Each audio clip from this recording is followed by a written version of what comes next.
Hello everyone, welcome to paramedical विज्ञान। आज का हमारा टॉपिक है साइटोस्केलेटन ऑफ सेल। हमारे सेल का जो साइटोस्केलेटन होता है उसके बारे में हम आज के लेक्चर में पढ़ेंगे। साइटोस्केलेटन भी आपके 3 टाइप के होते हैं, वो देखेंगे।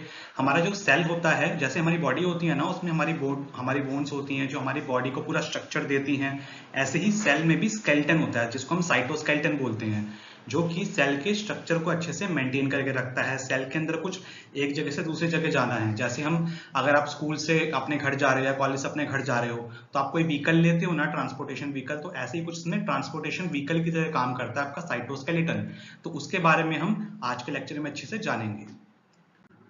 तो शुरुआत करते हैं, साइटोस्केलेटन हमारा होता क्या है। साइटोस्केलेटन जो है वो 2 वर्ड से मिलकर बना है। साइटो जिसका मतलब होता है सेल, आपको पता ही है, और स्केलेटन का मतलब होता है स्ट्रक्चर, फंक्शन, आपका स्ट्रक्चरल सपोर्ट या फिर फ्रेम, जो कि हमारी बॉडी को यानी कि हमारे सेल को क्या देगा, एक शेप देगा, स्ट्रक्चर देगा या फ्रेमवर्क देगा, जैसे हमारी बोन देती है। The cytoskeleton is a complex network of protein filaments present in the cell cytoplasm. तो साइटोस्केलेटन क्या है, एक नेटवर्क है किसका, प्रोटीन फिलामेंट्स का, जो कि कहां पे प्रेजेंट है, हमारे सेल के साइटोप्लाज्म में। कितने एरिया में प्रेजेंट रहता है ये, इट इज प्रेजेंट बिटवीन, आपका जो सेल मेम्ब्रेन होती है वहां से लेके स्टार्ट होगा ये, और आपकी जो न्यूक्लियर होता है, आपका जो न्यूक्लियस होता है, न्यूक्लियस तक ये पाया जाता है। तो सेल मेम्ब्रेन से न्यूक्लियस तक ये पाया जाएगा। Okay, cytoskeleton discovered by Nikolai के कोल्ट्सोफ इन 1903, मतलब 1903 में निकोलाई ने सबसे पहले टर्म दी थी साइटोस्केलेटन। उन्होंने बताया था साइटोस्केलेटन के बारे में सबसे पहले निकोलाई ने। Helps in intracellular transportation of vesicles and organelles within the cell. तो मैंने बताया आपको कि सेल के अंदर आपके ऑर्गेनेल्स को मूव करना है या आपके कोई वेसिकल्स को मूव करना है। फॉर एग्जांपल, आपका गोल्गी अपैरेटस से आपके वेसिकल्स निकलते हैं, है ना।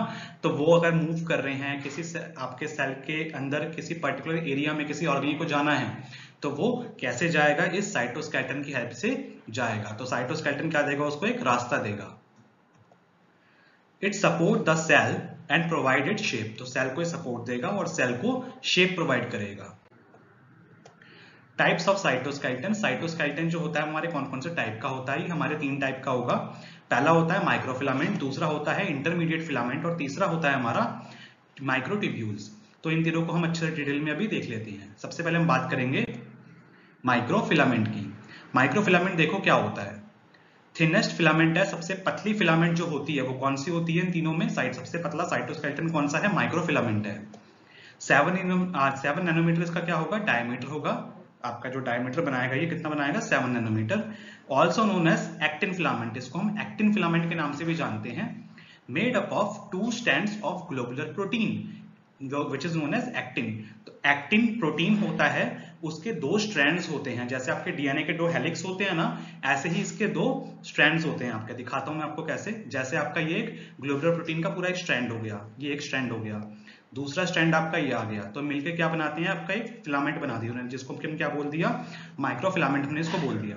ओके, तो ये जो होता है सिर्फ एक सिंगल यूनिट, इसको हम क्या बोलते हैं, जी एक्टिन। ये एक क्या है, हमारा मोनोमर है। मोनो मतलब सिंगल यूनिट, मोनोमर है, और ये पूरा मिलकर जब बनाता है तो इसको हम क्या बोलते हैं, एफ एक्टिन। एफ एक्टिन क्या है, हमारा पॉलीमर है। ओके, तो ये हो गया हमारा माइक्रोफिलामेंट के बारे में। अब इसमें हम देखते हैं कुछ एक्टिन मोटर प्रोटीन्स, जिसको हम मायोसिन बोलते हैं। ये जो होता है ना हमारा माइक्रोफिलामेंट, इसके साथ आपका क्या होता है, मायोसिन आपका, जो कि आपका एक मोटर प्रोटीन है, वो अटैच होगा, जो कि क्या करेगा, आपके वेसिकल्स को मूव करवाएगा। तो ये रास्ता दे रहे हैं मायोसिन आपके साथ, आपका जो वेसिकल हो गया या फिर ऑर्गेन हो गया, वो उसको एक अटैच करवा के उसको रास्ता देगा।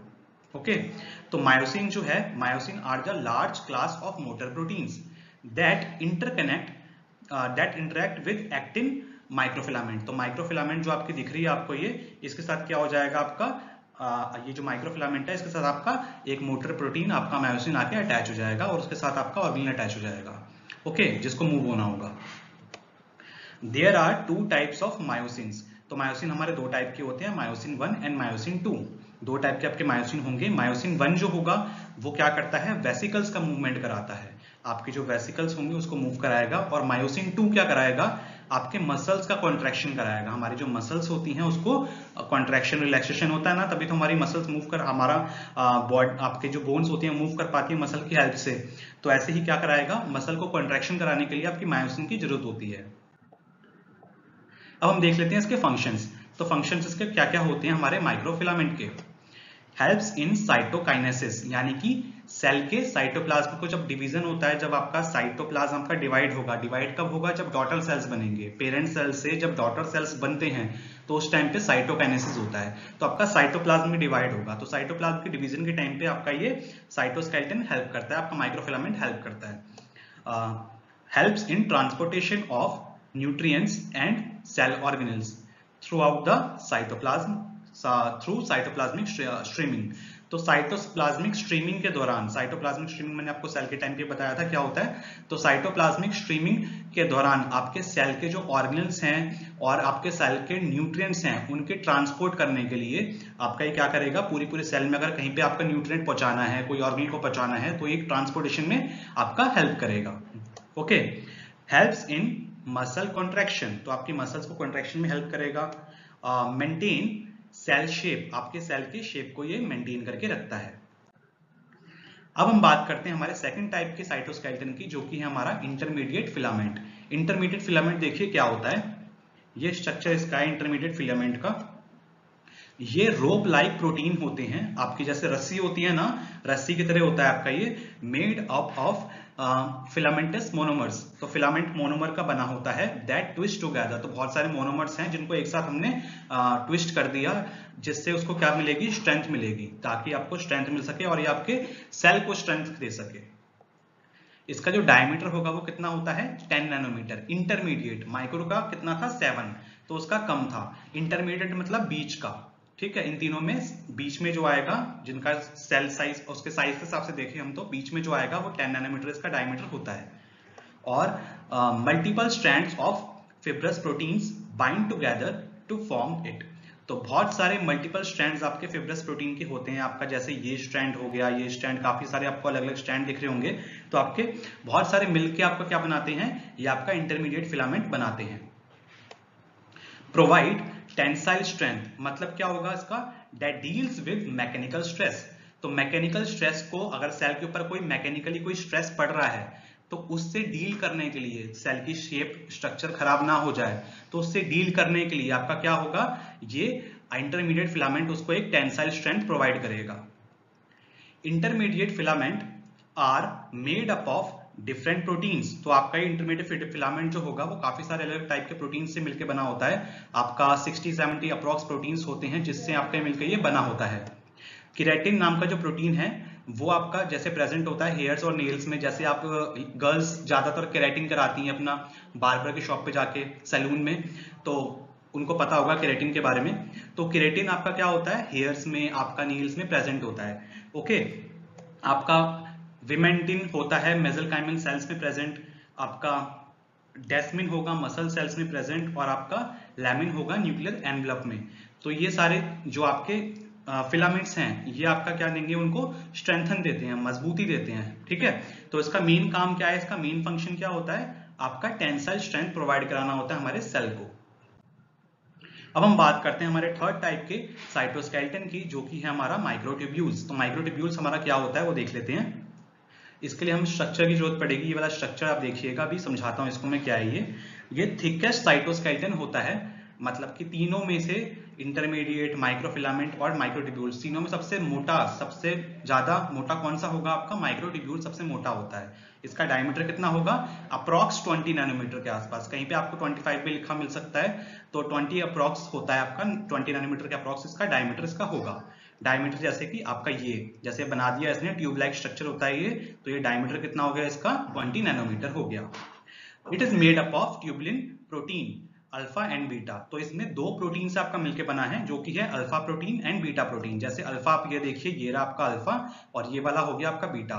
तो ये दोनों मिलके अरेंज हो क्या क्या बनाते हैं, आपका ये माइक्रोट्यूब्यूल्स बनाते हैं। जैसे ये ऊपर क्या लग गए आपके आपके बीटा बीटा लग गए, फिर अल्फा, फिर बीटा, फिर अल्फा, तो ऐसे करके आपके ये बनते हैं। ओके, और ये जो ऊपर वाला सबसे ऊपर आपको पॉइंट, आपका जो एंड मिलेगा पॉजिटिव टर्मिनल, वो हमेशा आपका किसका होगा, बीटा उसका होगा, बीटा प्रोटीन का होगा, बीटा ट्यूबुलिन का होगा। और सबसे नीचे जो आपको नेगेटिव एंड मिलता है, ओके, वो किसका होगा, आपका नेगेटिव एंड, ये आपका पर्पल कलर का है ना, यानी कि आपका अल्फा प्रोटीन का आपका ये होगा, अल्फा ट्यूबुलिन का होगा। तो इसका आप याद रखिएगा। आपका मोटर प्रोटीन्स जैसे कि kinesins and dyneins are associated with tubulins, they are responsible for transporting और translocation organelles and vesicles on the microtubules. तो मोटर प्रोटीन्स कुछ प्रेजेंट होते हैं, कौन कौन से मोटर प्रोटीन्स, आपके काइनेसिन्स और डायनिन्स, ये आपके मोटर प्रोटीन्स हैं। ये आपका इस माइक्रोट्यूब्यूल के साथ एसोसिएट होंगे और आपके ऑर्गेनेल के साथ भी अटैच होंगे, जिससे क्या होगा, उस ऑर्गेनेल को या फिर उस वेसिकल को अगर कहीं जाना है तो वो इसके थ्रू आपका अटैच होकर इसके साथ जा सकता है। ओके, तो इसका काम होता है ये। तो नोट करने वाली बात इसमें ये है, काइनेसिन्स जब मूव करते हैं तो वो मूव कैसे करेंगे, नेगेटिव एंड से पॉजिटिव एंड की तरफ, और आपका डायनिन्स कैसे मूव करते हैं, पॉजिटिव एंड से नेगेटिव एंड की तरफ। अगर काइनेसिन्स को अगर कहीं पे जाना है, जैसे कि फॉर एग्जांपल मैं आपको ऐसे ब्लू कलर से समझाता हूं, अगर काइनेसिन्स को अगर जाना है तो नेगेटिव टर्मिनल से आपका जाएगा, तो आपका नेगेटिव टर्मिनल आपका कौन सा हो गया, इधर से शुरुआत करेगा और इधर तक ऐसे करके उसको जाना होगा, तो ऐसे जाएगा। लेकिन अगर आपका डायनिन्स को जाना है तो वो कैसे जाएगा, आपका अपोजिट जाएगा। अपोजिट मतलब कि इधर से जाएगा और इधर आएगा। ओके, तो इस तरीके से काम करते हैं। ये होता है माइक्रोट्यूब्यूल से। इसके फंक्शन देख लेते हैं, क्या क्या फंक्शंस होते हैं इसके।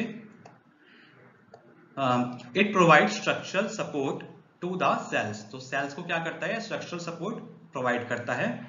Form the mitotic spindle, structure that ensure proper separation of chromosome during mitosis and meiosis.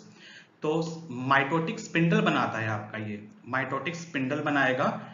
ये माइटोटिक स्पिंडल क्या होता है, एक ऐसा स्ट्रक्चर होता है जो कि इंश्योर करता है कि जब क्रोमोसोम बटे, जब आपका सेल का डिवीजन होता है, तो जब क्रोमोसोम बटे, भले ही आपका मियोसिस हो, माइटोसिस हो, उस दौरान आपका वो बराबर दोनों डॉटर सेल्स में अच्छे से जाए। इंट्रासेल्युलर ट्रांसपोर्ट, तो सेल के अंदर किसी को मूव कराना है तो उसमें भी हेल्प करेगा आपका ये। Microtubule form the core structure of cilia and flagella, तो कोर मतलब आपका जो मेन स्ट्रक्चर होता है आपका सिलिया बनाना, फ्लैजिला बनाना। आपने देखा होगा बैक्टीरियाज में आपका सिलिया प्रेजेंट होता है, फ्लैजिला प्रेजेंट होता है कुछ बैक्टीरियाज में, है ना। तो उसका स्ट्रक्चर बनाने का काम कौन करता है, आपके ये माइक्रोट्यूब्यूल्स काम करते हैं। इन न्यूरॉन्स में microtubules are essential for the formation and maintenance of axons and dendrites. तो न्यूरॉन्स के अंदर आपका जो माइक्रोट्यूब्यूल्स होगा वो बहुत ज्यादा जरूरी होता है, किसके लिए, फॉर्म करने के लिए और मेंटेन करने के लिए आपके एक्सोन को और डेंड्राइट्स को। साथ ही साथ ये नर्व सिग्नलिंग, आपका जो कंडक्शन पाथवे होता है उसके सिग्नलिंग में भी आपका हेल्प करता है। Okay, microtubules. तो स्टूडेंट्स, हमारा छोटा सा लेक्चर था आपका साइटोस्केलेटन का। आई होप कि आपको समझ में आया होगा। अगर आपको समझ में आया हो तो प्लीज वीडियो को लाइक करिएगा और अपने क्लासमेट्स के साथ वीडियो को शेयर करिएगा। तो मिलते हैं हम नेक्स्ट वीडियो में, तब तक के लिए बाय बाय।